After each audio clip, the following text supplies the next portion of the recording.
fois médecin, écrivain, diplomate, académicien et même alpiniste. Il a passé sa vie à brouiller les cartes et à tout assumer sans jamais dire joker.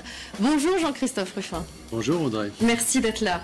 Si je voulais compléter, je dirais que vous avez été l'un des premiers médecins sans frontières, président d'Action contre la faim, ambassadeur de France au Sénégal, prix Goncourt pour Rouge Brésil, et vous êtes membre de l'Académie française. Ne serait-il pas plus rapide de vous définir en énumérant ce que vous n'êtes pas? En fait, c'est assez cohérent. Ça paraît comme ça foutraque, mais je suis un médecin qui écrit. Voilà, c'est simple. Et le point commun, c'est d'aider, de soigner les autres un peu? Oui, alors la médecine, on peut la pratiquer de plein de manières différentes. Et moi, j'ai eu la chance de pouvoir être un peu à l'origine et tout au début de ces organisations type Médecins sans frontières. Donc voilà, ça m'a donné une expérience extraordinaire que j'ai partagée en écrivant. Et nous allons voir comment une seule personne peut incarner autant de vies. Nous allons parler d'hier, d'aujourd'hui et de demain. Commençons donc par hier. Yesterday. Vous naissez à Bourges dans le Cher. Vous avez 1 an quand votre père quitte le foyer familial. Votre mère monte travailler à Paris. Et ce sont vos grands-parents qui vont vous élever. Pendant la Seconde Guerre mondiale, votre grand-père résistant est déporté à Buchenwald où il passera 2 ans. Votre grand-père, il est médecin, c'est votre modèle. Hein. C'est surtout c'est le seul modèle que j'avais sous les yeux dans cette ville qui l'après-guerre à Bourges n'était pas tellement drôle. Hein. Il y avait donc je n'imaginais pas de faire autre chose, mais c'était une médecine très particulière. C'était la médecine pratiquement du 19e siècle. Mon grand-père, c'était à l'ancienne. Hein. Pour ausculter quelqu'un, il mettait un mouchoir et puis il écoutait comme ça. On était presque dans Molière. Oui. Et vous rencontrez la médecine que vous cherchez pendant votre service militaire en Tunisie, dans une maternité de Sousse. Là, vous avez une révélation. Ça m'a montré que les maladies, c'était bien intéressant, mais que les personnes qui portent ces maladies, la culture, l'humain, si vous voulez, m'intéressait plus peut-être que la technique pure de la médecine. À 25 ans, vous commencez à travailler à Médecins sans frontières. Vous allez donner 20 ans de votre vie à cette ONG, au Nicaragua, en Afghanistan, aux Philippines, au Rwanda, dans les Balkans. La médecine, c'est ma relation au monde, dites-vous. Oui, je crois qu'on peut faire plein de métiers. D'ailleurs, vous en avez énuméré quelques-uns, mais on n'a qu'une formation. C'est-à-dire qu'à 20 ans, on apprend à regarder le monde d'une certaine manière. Moi, j'ai appris à le regarder comme un médecin, c'est-à-dire en essayant de comprendre pour aider, de démonter un peu les mécanismes à la fois de la maladie, mais aussi de l'esprit qu'on a en face de soi, de la personne qu'on a en face de soi. Voilà, ça c'est la médecine. Et la médecine, une fois qu'on l'est, qu'on pratique pas, qu'on pratique comme ci ou comme ça, je crois que c'est quelque chose qui est en vous pour la vie. Vous étiez en Éthiopie pendant la grande famine de 1985.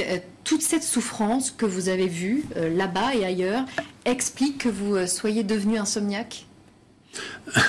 Je crois pas, parce que si vous voulez, les médecins choisissent de faire un métier dans lequel ils sont confrontés à la souffrance. Et forcément, on est obligé de se protéger. C'est-à-dire que ce soit une souffrance individuelle ou une population en situation de catastrophe, on ne peut pas fondre en larmes. C'est pas ce qu'on attend de nous. Il y a un mécanisme protecteur. Il est peut-être pas protecteur à 100%. Et en effet, vous avez raison. Peut-être qu'il vient vous hanter à d'autres moments, mais en tout cas, voilà, on est obligé de mettre un écran. Vous menez la mission humanitaire française en Bosnie. Vous parvenez à faire libérer 11 otages français détenus par les Serbes en vous rapprochant des geôliers, en buvant avec eux. C'est comme dans un roman. Hein? Vous savez, il y a 2 méthodes pour libérer des otages dans ce genre de situation. Soit vous passez par New York, je veux dire Moscou, etc. Vous faites un accord diplomatique, ce que font les diplomates en général. Soit vous allez au contact et là, vous tombez sur des gens qui ne sont pas forcément fréquentables. Évidemment, les geôliers serbes de Bosnie, d'époque, serbes ou d'ailleurs croates ou bosniaques, c'était des gens qui faisaient la guerre. Et le seul moyen d'être proche d'eux, c'était de partager un quotidien avec eux. Alors évidemment, ça passait par pas mal d'alcool, mais bon, saoulé. Mais ça a marché. Ça a marché, mais je suis toujours là, donc c'est pas si grave. C'est en Érythrée que vous rencontrez votre femme Azeb, éthiopienne, d'une grande famille Amhara. Vous divorcerez, vous la réépouserez. Est-ce que votre femme incarne votre amour pour l'Afrique ? Oui, l'Éthiopie, c'est un pays très particulier. Je crois qu'il y a d'abord, c'est une relation personnelle avec une personne. C'est pas, j'ai pas épousé un continent. Bien sûr. Je crois que, si vous voulez, chez les humanitaires, chez les gens qui ont beaucoup voyagé, il y a souvent un pays qui symbolise plus pour eux l'ailleurs que les autres. Alors, j'ai des amis, par exemple, pour qui l'ailleurs c'est l'Afghanistan, d'autres pour qui l'ailleurs c'est la Chine. Moi, il se trouve que mon premier contact, au fond, le premier grand voyage de grande mission que j'ai fait, c'était en Afrique de l'Est, en Éthiopie. Et je pense que pour moi, il y a quelque chose là de fondateur. C'est un pays qui me fascine particulièrement. Sur le plan littéraire, l'Abyssin reçoit le Goncourt du premier roman, L'Écosse perdue, l'Interallié, et Rouge Brésil, le Goncourt. Les gens croient que je suis un auteur du XVIIIe siècle que l'on réédite. Vous savez, les médecins, à la fin de leurs études, prêtent le serment d'Hippocrate, c'est-à-dire qu'on jure qu'on ne racontera pas ce qu'on a vu quand on entre dans les maisons. Parce qu'évidemment, on vous montre tout, les malades vous ouvrent leur cœur, leur corps et tout. Et donc, parler de ce que j'avais vécu, c'était difficile. Alors, j'ai utilisé ce décalage dans le temps. En réalité, je parle d'aujourd'hui, dans tous mes livres. Dans tous mes livres, c'est des livres d'aujourd'hui. Mais souvent situés dans un contexte historique, et alors ça brouille peut-être un peu les cartes. En 2007, vous devenez ambassadeur de France au Sénégal, un poste que vous quittez 3 ans plus tard. Amer un peu de n'avoir pu en finir avec les réseaux d'affaires et la France-Afrique. Qui a eu votre tête ? Non, je crois qu'on n'a pas eu ma tête, mais c'est vrai que c'était pas un poste facile dans la mesure où le Sénégal est un pays passionnant, mais c'est un peu le cœur de la relation entre la France et l'Afrique. C'était là, surtout à cette époque, puisque la Côte d'Ivoire était encore en guerre civile, etc. Donc le Sénégal, c'est la porte d'entrée essentielle avec l'Afrique. Et moi, évidemment, les réseaux France-Afrique et tout, je les ai vus en plein. Alors, je suis très content aujourd'hui qu'en effet, on rompe avec tout ça, mais c'est vrai qu'à l'époque, on était encore dedans beaucoup. Alors que j'avais été envoyé, au départ, là pour justement, c'était l'intention du président Sarkozy à l'époque, pour en finir justement ce qu'il avait dit à Cotonou avec ses réseaux France-Afrique. Bon, puis après, il y a eu... L'intention s'est envolée. Je pense que les liens n'étaient pas coupés encore. Alors que vous êtes ambassadeur, vous êtes élu à l'Académie française en 2008, et alors que vous êtes couronné de succès, en 2011, vous décidez de marcher jusqu'à Compostelle. Vous parlez d'un essentiel, de l'essentiel trouvé sur le chemin. Quel est-il ? C'est pas mal pour quelqu'un qui a exercé des fonctions dans la République. C'est un gros poste avec des chauffeurs, des cuisiniers, tout ce qu'on voudrait. Il faut se désintoxiquer de tout ça. Ça ferait du bien à pas mal de nos politiques, de temps en temps, d'ailleurs, de retourner un peu... Voilà, ce qu'ils font, d'ailleurs, parce qu'il y en a qui... surtout en ce moment, qui sont un peu obligés de le faire parfois. Renvoyés dans la rue. Donc, oui, c'est très bien. C'est très bien. En tout cas, moi, j'ai eu envie, si vous voulez, de revenir dans une vie normale, c'est-à-dire que de ne pas voir...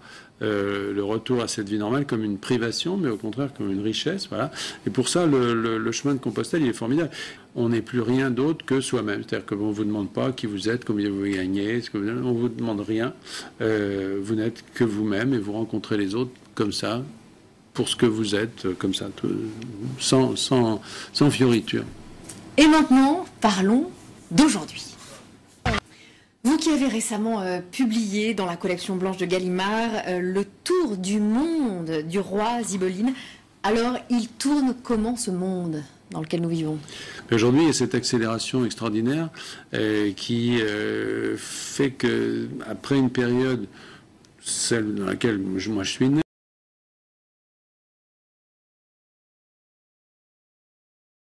extraordinaire qui fait que après une période, celle dans laquelle moi je suis né, une période où on a cru que le monde était entièrement connu, qu'il avait été exploré, qu'il était connu, je le vois se refermer dans beaucoup d'endroits du monde aujourd'hui.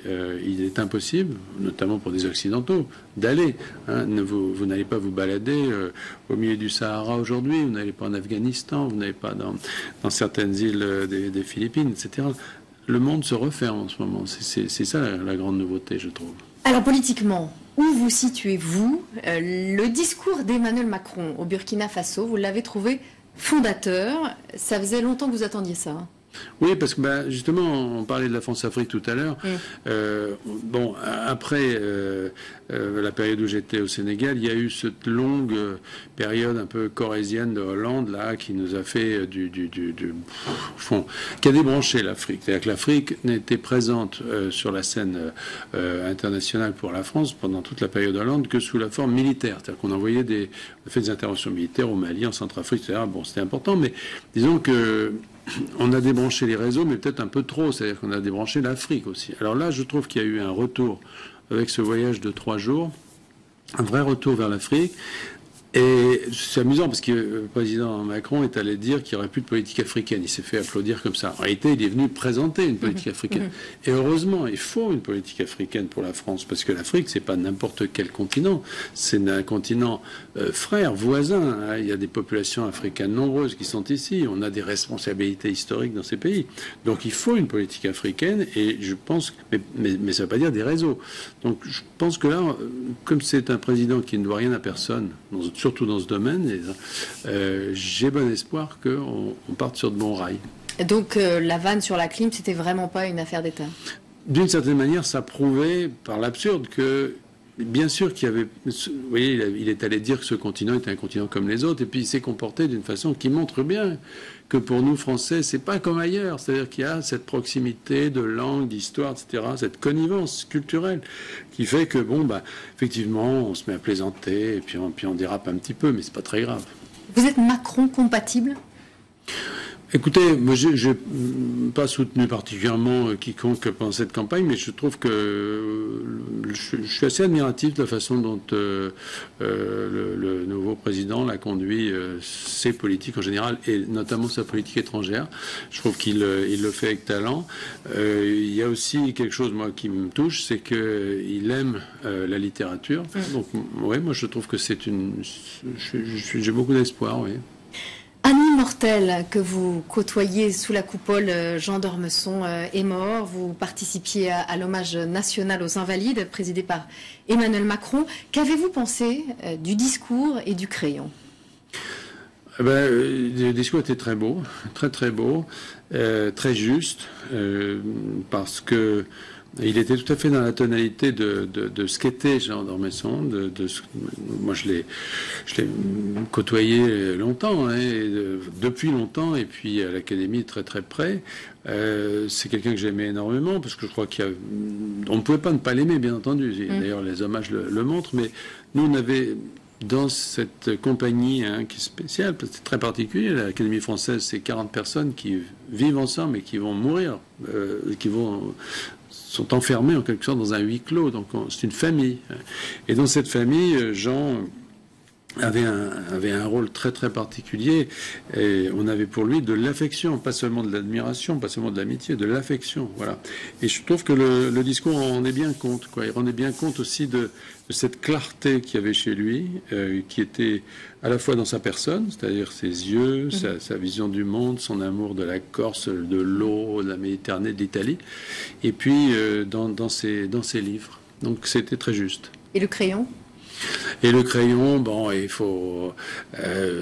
voilà, c'est un beau symbole, et très juste aussi, parce que je pense que Jean était quelqu'un...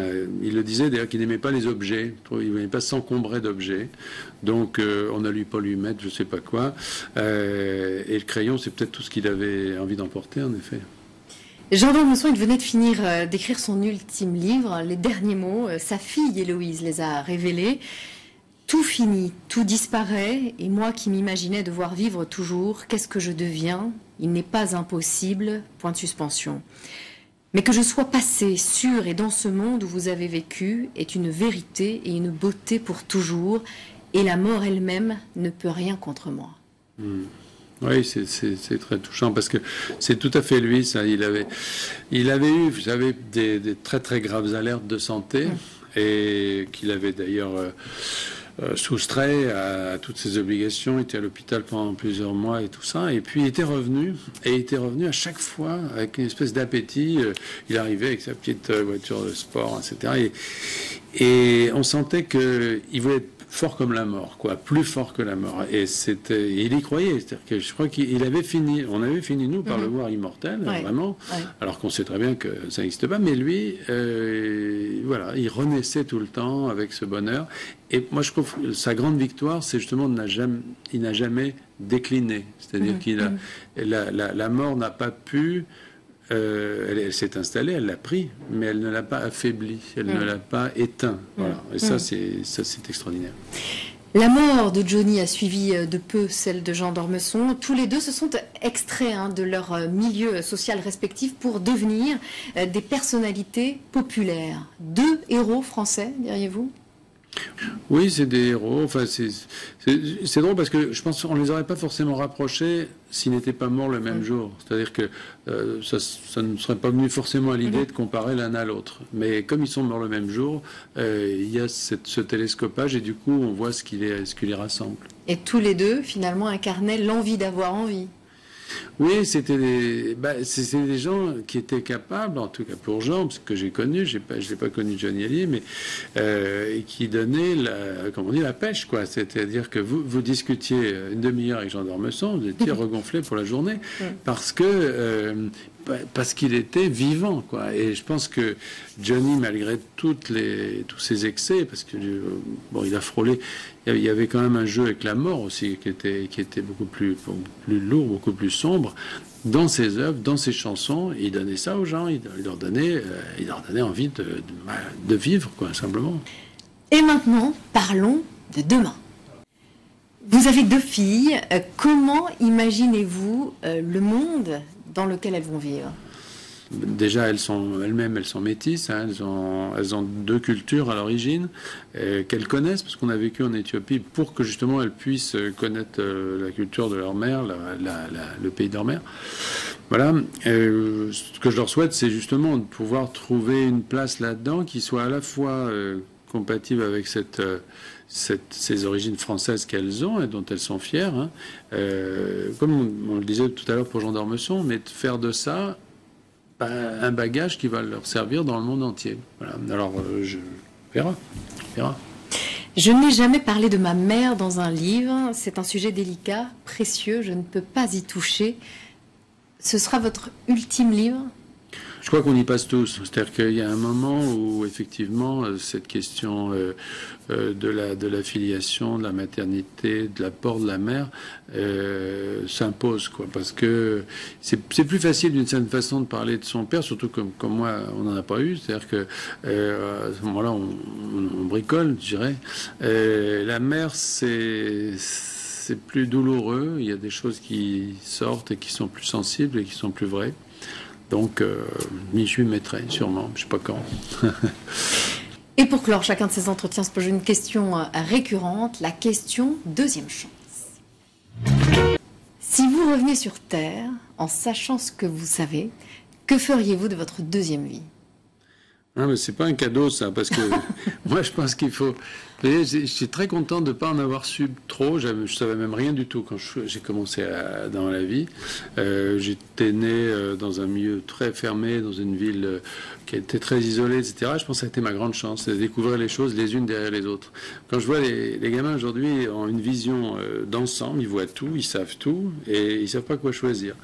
Alors, qu'est-ce que j'aurais fait d'autre ? Je ne sais pas, peut-être que la médecine, je l'aurais faite autrement, c'est-à-dire que j'aurais peut-être été vers la recherche plutôt, la recherche fondamentale, parce que je n'imaginais pas à l'époque, quand j'ai commencé, j'imaginais pas cette espèce d'extraordinaire moment qu'on allait vivre, qui est le moment d'aujourd'hui, hein, qui nous fait changer d'époque en termes de découverte, etc. Et j'aurais beaucoup aimé participer et peut-être agir, hein, dans ce domaine-là. Donc, je pense que j'aurais fait de la recherche. Je serais resté en médecine, mais j'aurais mis ma créativité plus au service de la recherche. Mais je dis ça, puis vous savez, en même temps, hein, je crois que quand on pose la question aux gens et qu'on les pousse dans leurs retranchements, la plupart vous diront, je crois,